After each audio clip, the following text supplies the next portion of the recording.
Now the story of a failed cook who became a leader, a lost soul who found his way back, a psychotic ruler whose ambition became his greatest weakness, and the revolution that changed a world. This is the Ethereal Bay.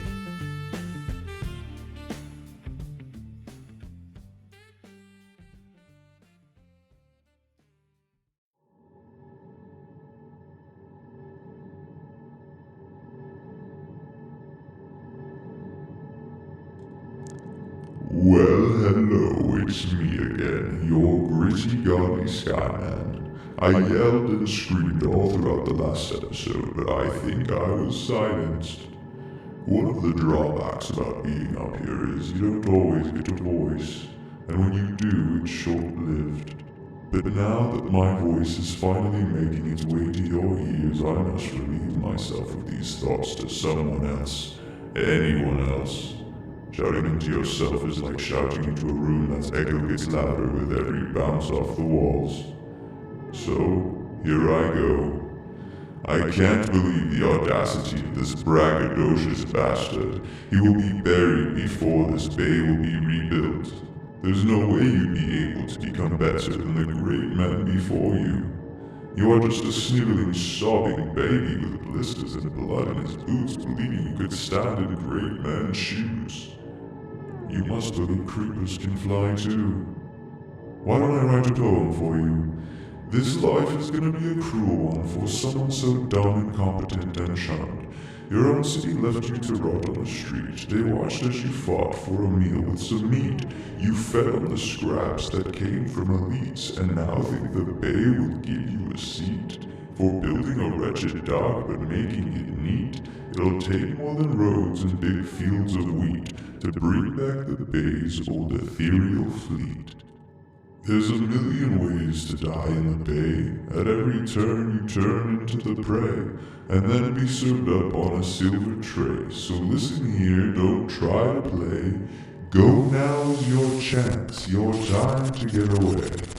And run.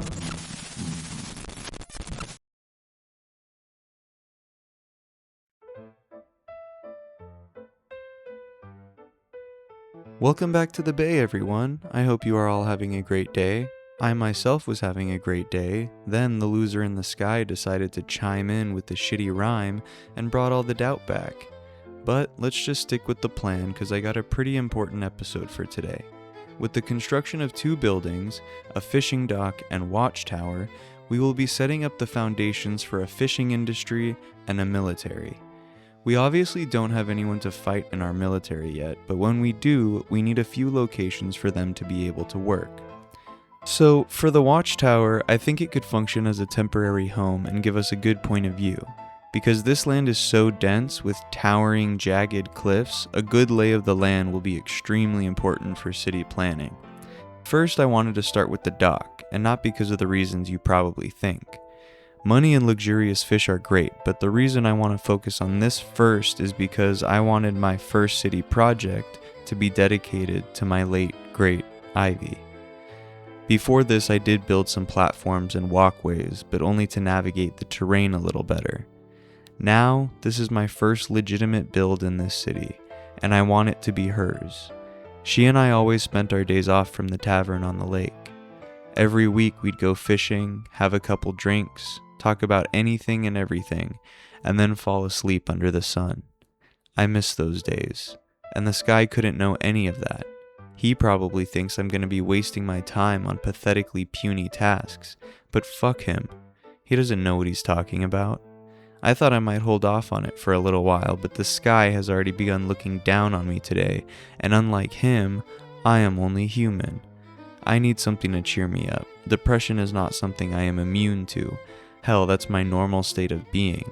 But when we pixelated pigs, as the sky would call us, get so down that life seems too hard to continue, it's important for us to make sure it doesn't seep out in negative ways.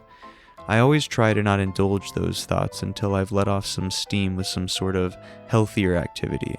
Sometimes I go for a run, sometimes I build stuff, sometimes I just write out my thoughts, sometimes through poems or stories or just saying my thoughts out loud. You'd be surprised how much it helps to hear a bad idea out loud, or how often good ideas will appear clear once heard through your ear, if that makes sense.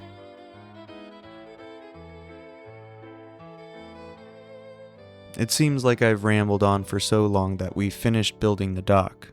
I apologize for any cuts or jumps. One of the files got corrupted and a bit of the middle got lost there. But now I wanted to focus on the reason this dock is going to be useful for us. This bay and this world don't abide by the laws of your world. When you fish, you get the same fish every time. When we fish, they come in different sizes, rarities, and worth. There is also a bit more strategy and progression involved in fishing here. Then there are fishing levels that slowly increase the tier of fish we catch. Augments that we can apply to our fishing rods, which also increase our fish tier. Baits to help us catch rare and specific fish we normally wouldn't be able to catch otherwise. Totems that you can create to give yourself passive fishing buffs. And entropy, which will be the main thing you need to drive a career as a fisherman. Entropy is given by catching and gutting the fish. The more rare the fish, the more entropy you get. We are also able to sell these fish if we type /fish. This way, every catch has the potential to pay for itself, and the time I spend building myself up will pay off.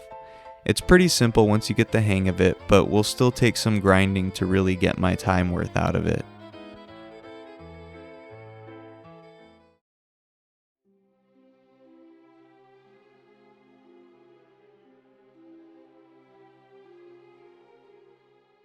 Now that we got that out of the way, I think we should head to the top of our little dock here and build us a watchtower. Because it's so high up, it has to be a really detailed build. This one might be tough. I usually go into builds with a loose idea based on terrain I already understand, but here every biome seems extreme. Plains are nowhere to be seen, so I'll try my best here. Building this tower makes it hard not to think about how I got here. Because the last thing I saw before I escaped Cividonia was another tower with another light looking for people like me. That night started badly. I was drunk, homeless, and wandering through Cividonia with nowhere to go. Somehow my feet took me toward the docks. Back when we were both getting crushed by work, Ivy and I used to take a boat out on the water and disappear for a few hours. So I guess some drunk part of me still knew where peace used to live. But Cividonia's docks were not peaceful. Workers hauled crates under lantern light. Guards watched the scales. Every fish was weighed. Anything too big or too useful went straight to the government before poor families ever got a chance to look at it. I watched two men drag a massive fish onto a scale. For 1 second they looked proud. Then a guard stepped forward. "Government weight," he said. Just like that, the fish was gone. And me, being drunk and bitter, said something under my breath. "Hell of a city, even the fish can't make it out free." That got Braxton Delaro's attention. I did not know his name. He was just an old man by the scale with a ledger under his arm. A soaked coat, cracked hands, and fish scales stuck to his sleeves. He looked at me, then toward the guards. "Careful saying that near the water," he said. I laughed because I thought he was joking. He was not. "Sound carries on the dock." Any smart man would have walked away, but I was not a smart man that night. Then he said, "You used to cook." That shut me up. He told me he ate where I worked years ago. I did not remember him, but he remembered me. Back then, he must have been one quiet man at one quiet table. Now he was looking at me like I had once been something better than this. I told him that cook was gone. He nodded like he already knew. Then he asked me if I was tired enough to leave. I laughed at him. "Leave where?" Braxton tore a blank corner from his ledger, wrote 2 words, folded it once, and pressed it into my hand. "Do not say this out loud," he said. I asked him why. He looked toward the watchtower at the end of the harbor. "Because some names cost more than others." I opened the paper under an awning. The writing was shaky, but readable. Ethereal Bay. The next morning I woke up behind a stack of crates with that scrap still folded inside my coat. I almost threw it away, but somehow I remembered what he said and decided to go to the library. I did not go because I believed him. I went because I needed to know if he was wasting my time or if there was actually a way out of this place. So I pulled old maps, port records, and travel notes. Most of it was useless, but eventually I found it. Not much, just enough. A coastline, abandoned settlement marks, old route notes that had not been updated in years. No promise, no shining answer, just proof that Braxton had not made it up. And honestly, that scared me, because when a way out turns out to be real, you either take it or admit you were never really gonna leave. So naturally, I walked out of that library and made the worst possible choice. I went to a bar. I told myself I needed one last drink before leaving Cividonia for good. That was bullshit. I went because I was scared. One drink became too many. I talked about Cividonia like it was a cage. I talked about leaving like I had already done it. At some point, I must have said the name out loud. The Ethereal Bay. The room changed after that. A few people stopped talking. A guard near the door looked over, then somebody called me a failed cook. I wish I could say I let it go. I didn't. A chair scraped, a cup broke, someone shoved me, and I shoved back. Then the guards came in like I had done them a favor. After that, the night broke into pieces. Rain on my face, a hand around my collar, my shoulder hitting stone, then iron bars. I woke up in a cell with a split lip, sore ribs, and that same old feeling sitting heavy in my chest. Congratulations, you ruined it again. Braxton bailed me out before morning, which I wasn't expecting. He pulled me away from the guardhouse and said, "You said it." I told him I did not remember what I said. "That will not matter," he said. By morning, they would check the library, warn the towers, and start asking where I planned to go. If they caught me with maps, they would not call it curiosity. I asked what they would call it. He looked at me for a long second. Intent. Then he said something worse. "They are slow tonight because they think you are just another drunk. By morning, someone smarter will put the pieces together. Once that happens, their plan gets ahead of yours." That was when it became real. I was not leaving because I was ready. I was leaving because if I waited, they would be. Braxton pressed the folded scrap back into my hand. "Tonight," he said, "or don't bother." So I stole what I needed. Books that mentioned the bays, maps, coastal notes, tools, rope, and whatever food I could carry. Nothing fancy, nothing heroic. Just the kind of things you steal when you are trying not to die before sunrise. The main gates were not an option. I had stolen books under my coat, stolen rope over my shoulder, and a face the guards might already know. So I went where they would least expect me. The hoglots outside the wall. I knew the smell before I reached them. Everyone did. Those lots fed half the cheap kitchens in Cividonia. That night, I had to crawl through it.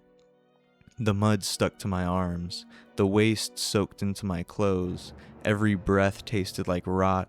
I kept the books pressed against my chest, trying to keep them dry like they were worth more than me, and honestly at that moment they might have been. As I crawled through the putrid waste of the hoglots outside the wall, I heard a crack from the sky and lightning struck the ground ahead of me. It sent a shiver down my spine, and then the sky began to pour down on me. A rain so thick it became the only reason I made it out alive. Like an invisibility cloak, I was able to crawl and blend in with the dirty hogs. After what seemed like many hours, I made it to the tree line and finally stood up. I pressed my back against the tree and took a few deep breaths. Then I peeked around the trunk to see the watchtower light sweeping in a full circle, looking for people like me trying to escape. And I ran. I kept running until I found water. Once I had a boat, my fears dwindled, and a week later, I arrived at the bay. But I still wasn't completely relaxed. Cividonia doesn't take kindly to escapees.